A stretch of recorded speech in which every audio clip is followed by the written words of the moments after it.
నమస్తే welcome to Special focus.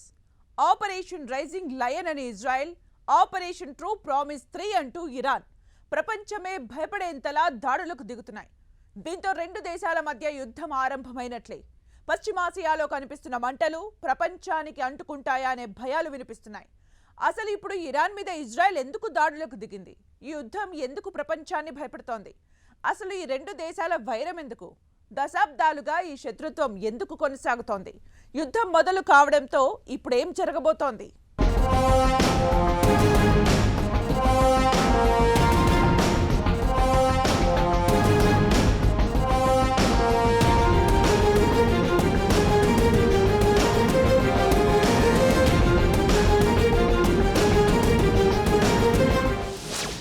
Iran పై Israel operation rising lion.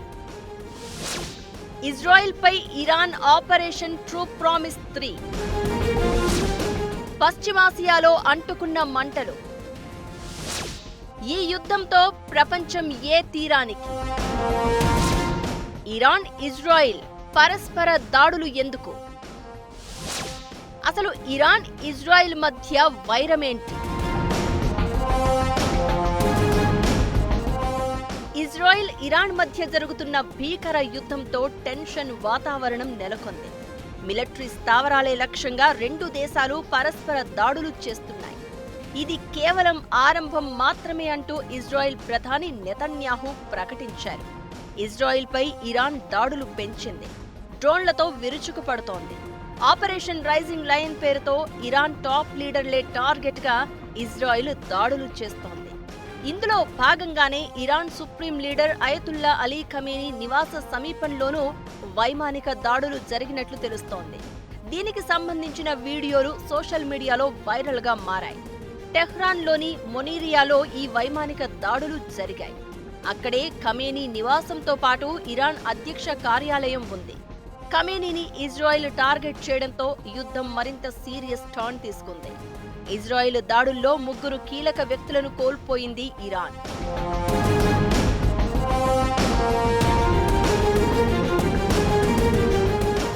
Israel దాడులకు ప్రతీకారంగా operation true promise 3 start చేసింది. Ballistic మిజైళ్లతో ఇజ్రాయిల్లోని సైనిక, వైమానిక స్థావరాలపై దాడులు చేసింది. దాడులు చేయడమే తప్ప దెబ్బ తినడం తెలియని ఇజ్రాయిల్కు చేదు అనుభవం ఎదురైనట్లయింది. ఇరాన్ వందలాది బాలిస్టిక్ క్షిపణులను ఇజ్రాయిల్ పైకి ప్రయోగించింది. రక్షణ వ్యవస్థ ఐరన్ డోమ్ ను చీల్చుకుంటూ మరీ మిజైల్స్ దూసుకెళ్లాయి. ఏడాది కాలంలో ఇజ్రాయిల్ పై ఇరాన్ది ఇది 3వ సైనిక చర్య. 2024 ఏప్రిల్లో ఇజ్రాయిల్ పై ఆపరేషన్ ట్రూ ప్రామిస్ 1ని చేపట్టింది. సిరియాలోని ఇరాన్ కాన్సులేట్ పై ఇజ్రాయిల్ దాడి చేయగా దానికి ప్రతీకారంగా ఇజ్రాయిల్ పై డ్రోన్లు, క్షిపణులను ప్రయోగించాయి. ఆ తర్వాత 2024 అక్టోబర్లో ఇజ్రాయిల్ పై ఆపరేషన్ ట్రూ ప్రామిస్ 2ను నిర్వహించింది.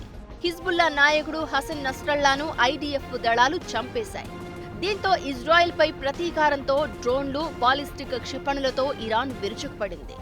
ఇప్పుడు నతాంజ్లోని ఇరాన్ అణుశుద్ధి కేంద్రాలపై ఇజ్రాయిల్ దాడులు చేసి సైంటిస్టులను కూడా చంపేసింది. ప్రతీకారంతో ట్రూ ప్రామిస్ 3 చేపట్టింది ఇరాన్.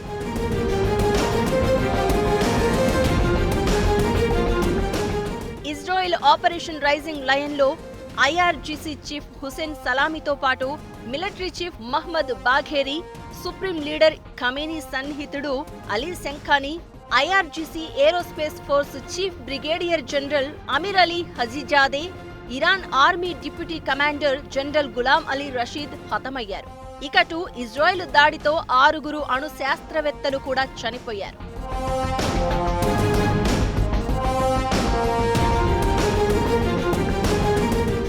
ఇరాన్ ఇజ్రాయిల్ దాడులతో పశ్చిమాసియా చిగురుటాకులా వణికిపోతోంది.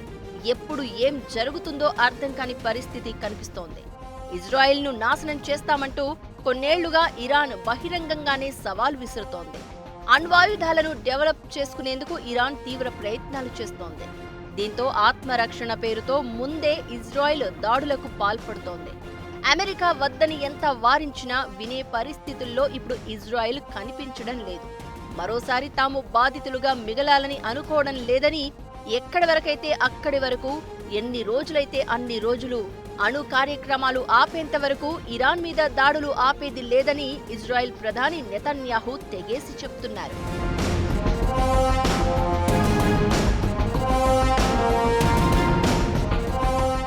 ప్రస్తుతం ఇరాన్ చేతికి అణ్వాయుధాలు వస్తే ఆ దేశం మరింత బలంగా తయారవుతుంది. అలా జరిగితే అది ఇజ్రాయెల్ అస్తిత్వానికే ముప్పుగా మారే అవకాశం ఉంటుంది. దీంతో ఇజ్రాయెల్ భయపడుతోంది. ఇరాన్ దగ్గర ఇప్పుడు 9 అణు ఆయుధాలకు సరిపడా యురేనియం ఉంది. అణు ఆయుధాలను తయారు చేసుకోవడానికి మునుపెన్నడూ లేని విధంగా ఇరాన్ చర్యలు తీసుకుంటోందని, దీన్ని ఆపేంత వరకు దాడులు చేస్తామని నెతన్యాహు అంటున్నారు. ఈ రెండు దేశాల మధ్య సంధి కుదిరేలా అమెరికా ప్రయత్నించింది. ఇరాన్తో అణు ఒప్పందానికి ట్రంప్ చాలా ప్రయత్నించారు. అవేవీ సక్సెస్ కాలేదు. అమెరికా మాటను ఇరాన్ లెక్క చేయలేదు. దీంతో ఇక ఆగేదేలే అని అణుశుద్ధి కేంద్రాలపై ఇజ్రాయెల్ దాడులకు దిగింది.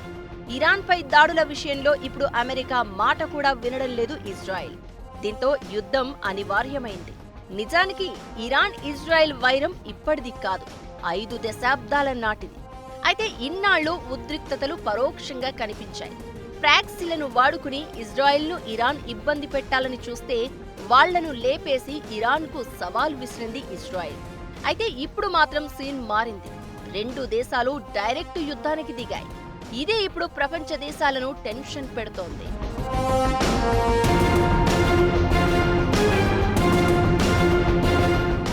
1979 నుంచి ఇరాన్ ఇజ్రాయెల్ మధ్య విభేదాలు ఉన్నా 1990 తర్వాత పరిస్థితి మరింత దిగజారింది.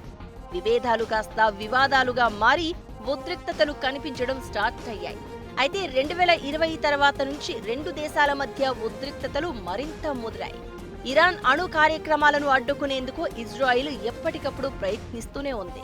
ఇలాంటి పరిణామాల మధ్య 2020 నవంబర్ 27న ఇరాన్ న్యూక్లియర్ ప్రోగ్రాంలో కీలక సైంటిస్ట్ మొసిన్ ఫక్రీజా హత్య జరిగింది. దీని వెనుక ఇజ్రాయెల్ హస్తం ఉందని, తమ అణు శాస్త్రవేత్తలను వరుసగా ఇజ్రాయెల్ హతమారుస్తుందని అప్పట్లో ఇరాన్ ఆరోపించింది. 2023 అక్టోబర్ హమాస్ దాడి ఘటన తర్వాత ఇరాన్ మీద మరింత దూకుడు పెంచింది ఇజ్రాయెల్. ఇలా రెండు దేశాల మధ్య ఉద్రిక్తతలు మరింత రగులుతూనే ఉన్నాయి. ఇప్పుడు ఆ యుద్ధం ప్రపంచ యుద్ధానికి దారితీసే పరిస్థితులు కనిపిస్తున్నాయి. 50 ఏళ్ల కింద మొదలైన యుద్ధం ఇంకా రగులుతూనే ఉంది. పశ్చిమాసియాను రగిలిస్తూనే ఉంటుంది. బాంబుల వర్షం కురిపిస్తూనే ఉంది. 5 దశాబ్దాల కింద స్నేహంగా ఉన్న రెండు దేశాలు ఎందుకు శత్రువులుగా మారాయి? ఈ 50 ఏళ్లలో ఏం జరిగింది? ఈ యుద్ధానికి ముగింపే ఉన్నదా? వార్ పశ్చిమాసియాకు మాత్రమే పరిమితం కాదా? యుద్ధం ప్రపంచాన్ని రెండు ముక్కలు చేస్తుందా? ఈ పరిణామాలు అన్ని దేశాలను వెంటాడుతాయా?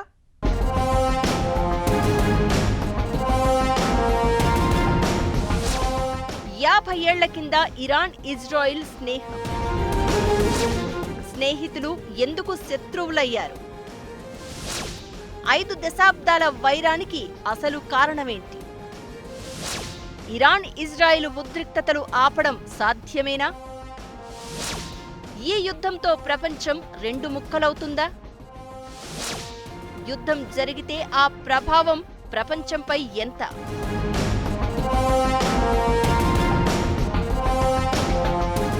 పంతొమ్మిది 1979 వరకు ఇరాన్ ఇజ్రాయిల్ దేశాలు స్నేహంగానే ఉండేవి. రాచరికంలో ఉన్నంత వరకు ఈ రెండు దేశాలు అమెరికా అన్నీ కలిసిమెలిసే ఉన్నాయి. 1979లో ఇరాన్లో పరిస్థితులు మారిపోయాయి. ఇరాన్ ఇస్లామిక్ రిపబ్లిక్ గా మారింది. దీంతో ఇజ్రాయిల్ అమెరికా ఆ దేశానికి దూరమయ్యాయి. ఇరాన్ను వ్యతిరేకించడం మొదలుపెట్టాయి. ఖొమైనీ సారథ్యంలోని కొత్త ప్రభుత్వం ఇజ్రాయెల్తో సంబంధాలను తెంపుకుంది. ఇజ్రాయెల్ పౌరుల పాస్పోర్ట్లను గుర్తించడం మానేసింది. ఇరాన్ రాజధాని టెహ్రాన్లోని ఇజ్రాయెలీ దౌత్య కార్యాలయాన్ని సీజ్ చేసి దాన్ని ఇజ్రాయెల్ ప్రభుత్వానికి వ్యతిరేకంగా ప్రత్యేక పాలస్తీనా దేశం ఏర్పాటుకు పోరాడుతున్న పాలస్తీనా లిబరేషన్ ఆర్గనైజేషన్కు అప్పగించింది. అప్పుడు మొదలైన విభేదాలు ఆ తర్వాత కంటిన్యూ అవుతూనే ఉన్నాయి. నిజానికి 1990 వరకు కూడా ఇజ్రాయెల్కు ఇరాన్ మీద శత్రుత్వం లేదు. అయితే ఆ తర్వాత ఇరాన్ను తన మనుగడకు ప్రమాదకరంగా ఇజ్రాయెల్ భావించడం మొదలుపెట్టింది. దీంతో వీరి మధ్య వైరం మాటల నుంచి చేతల వరకు వెళ్ళింది.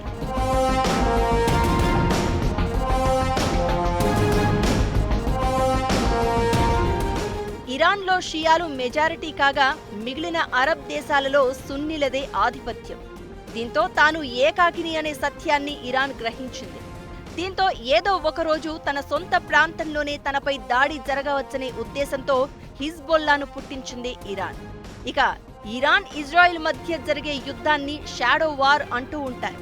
చాలా సందర్భాల్లో పరస్పరం దాడులకు దిగిన ఈ రెండు దేశాల ప్రభుత్వాలు మాత్రం ఆ విషయాన్ని ఎప్పుడూ అంగీకరించలేదు. ఇక ఇరాన్ అణు కార్యక్రమాన్ని అడ్డుకోవడానికి ఇజ్రాయెల్ ఎప్పుడూ ప్రయత్నిస్తూనే ఉంటుంది. ఇరాన్ దగ్గర అణుశక్తి ఉండకూడదు అనేది ఇజ్రాయెల్ కోరిక. జనాల అవసరాల కోసమే తాము అణు కార్యక్రమాలు నిర్వహిస్తున్నామనే ఇరాన్ మాటలను ఇజ్రాయెల్ నమ్మడం లేదు. దీంతో 2000 సంవత్సరంలో ఇరాన్ అణు కేంద్రాల మీద ఇజ్రాయెల్ దాడి చేసింది. కీలక సైంటిస్టులను చంపేసింది. ఇక 2020లో ఫక్రీజా హత్యకు కూడా ఇజ్రాయెల్ కారణమన్నది ఇరాన్ వాదన. ఇలా 5 దశాబ్దాలుగా చాలా కారణాలు రెండు దేశాల మధ్య విభేదాలను పెంచుకుంటూ వచ్చాయి. ఇప్పుడు యుద్ధం వరకు తీసుకొచ్చాయి.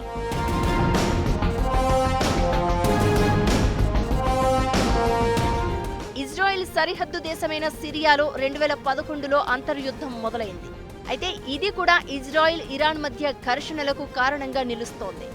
ఇజ్రాయెల్ ఇరాన్ మధ్య జరుగుతున్న షాడో వార్ 2021లో సముద్రం పైకి కూడా చేరింది.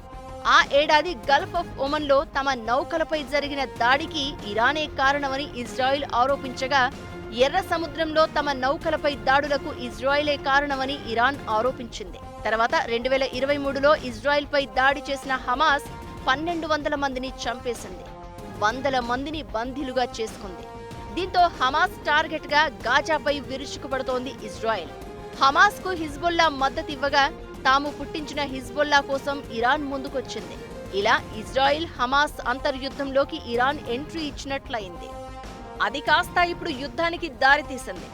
ఆపరేషన్ రైజింగ్ లయన్ అని ఇజ్రాయెల్ దాడులు చేస్తే ట్రూ ప్రామిస్ 3ని అమలు చేసింది ఇరాన్.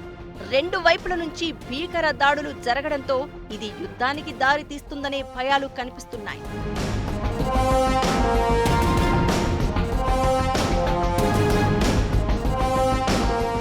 ప్రపంచంలో ఇరాన్ బలమైన దేశం. భారత్తో సహా చాలా దేశాలు ఆయిల్, పెట్రోల్ వంటి వాటిని ఇరాన్ నుంచి దిగుమతి చేసుకుంటూ ఉన్నాయి. ఇప్పుడు యుద్ధం జరిగితే మొత్తం ఆయిల్ సరఫరా ఆగిపోవచ్చు. ప్రపంచ ఆర్థిక మాంద్యానికి దారితీయవచ్చు. బంగారం లాంటి ధరలు భారీగా పెరిగే ఛాన్స్ ఉంటుంది. రెండు దేశాల మధ్య యుద్ధం స్టాక్ మార్కెట్ను ప్రభావితం చేయడం ఖాయం. ఇక యుద్ధం అంటూ మొదలు పెడితే అది కేవలం ఆ రెండు దేశాలతోనే ఆగిపోదు. ఇప్పటికే ఇజ్రాయెల్కు మద్దతుగా అమెరికా ఉంటుంది. మరికొన్ని దేశాలు కూడా ఇజ్రాయెల్ వైపు రావచ్చు. ఇక ఇరాన్కు కూడా మిత్ర దేశాలు చాలానే ఉన్నాయి. రష్యా లాంటి దేశాలు ఇరాన్కు సపోర్ట్ చేసే ఛాన్స్ ఉంటుంది. అప్పుడు యుద్ధం మొత్తం ప్రపంచానికి అవుతుంది. ఇదే ఇప్పుడు చాలా దేశాలను భయపెడుతోంది.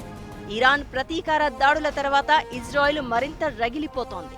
మరో బీభత్సానికి సిద్ధమవుతోంది. అదే జరిగితే జరగబోయే యుద్ధాన్ని ఆపడం ఎవరి తరం కాదనే అభిప్రాయాలు వినిపిస్తున్నాయి. ఇప్పటికే రష్యా యుక్రెయిన్ యుద్ధం ప్రపంచాన్ని ప్రభావితం చేస్తోంది. ఇది కూడా స్టార్ట్ అయితే పరిణామాలు ఊహించడానికి కూడా భయంకరంగా మారే ఛాన్స్ ఉంటుంది. ఇరాన్పై ఇజ్రాయెల్ దాడుల్లో మొసాద్ కీ రోల్ ఏం చేసింది? మొసాద్ నెక్స్ట్ టార్గెట్ ఎవరు? ఫుల్ డీటెయిల్స్ చిన్న బ్రేక్ తర్వాత. Stay tuned.